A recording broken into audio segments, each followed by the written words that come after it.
Let me just mention 4 areas where India already is in the lead or can take the lead. First, renewables. Prime Minister Modi has launched the International Solar Alliance, has launched a lot of solar schemes for India, has launched a green hydrogen scheme for India, and India has the first all-solar rail station in Kochi in Kerala, the first all-solar airport in the world in Assam. India has now massive solar investments in Madhya Pradesh, in Rajasthan, and many other states. And these are some of the biggest solar factories or plants in the world. So, yes, China is ahead on solar, but India will very soon be the second biggest solar nation in the world.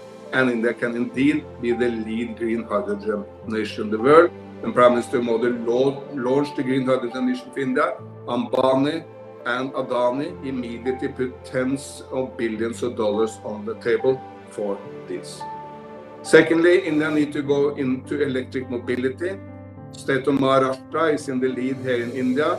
They have launched now an electric bus scheme for Mumbai, where all buses in Mumbai will go electric, and with the charging stations all over the state of Maharashtra to facilitate the charge into electrical vehicles. And of course, the Tatas, the Mahindras of India will have to produce these electric vehicles so that India can also get the jobs. But by the way, the buses for Mumbai are made by Tata, so it's good for the economy and good for the ecology for China, for India, then when Maharashtra changes.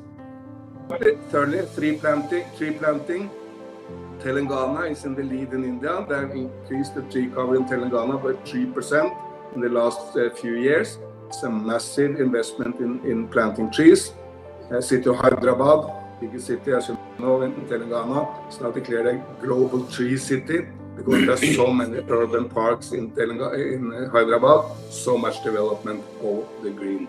But many other states are also now doing tree planting and greening of the land. But Telangana is in the lead, and the rest of India can learn from the massive efforts made by the government of Telangana. And fourth and lastly, green agriculture.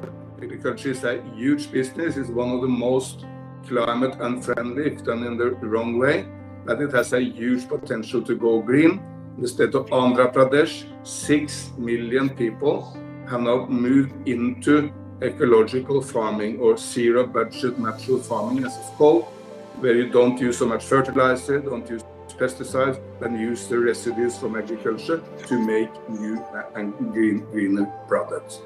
But if you add up these 4 areas, renewables, electric mobility, tree planting and green agriculture, India has an enormous opportunity to lead the world in the 21st century. Finally, India has not caused the climate problem. American emissions per capita are 25 times Indians. So Indians have no reason to take any blame, and we should just hit back when idiots in the West start blaming India as they did in Glasgow last year. That's craziness. India is not to be blamed, but India fortunately is part of the solution.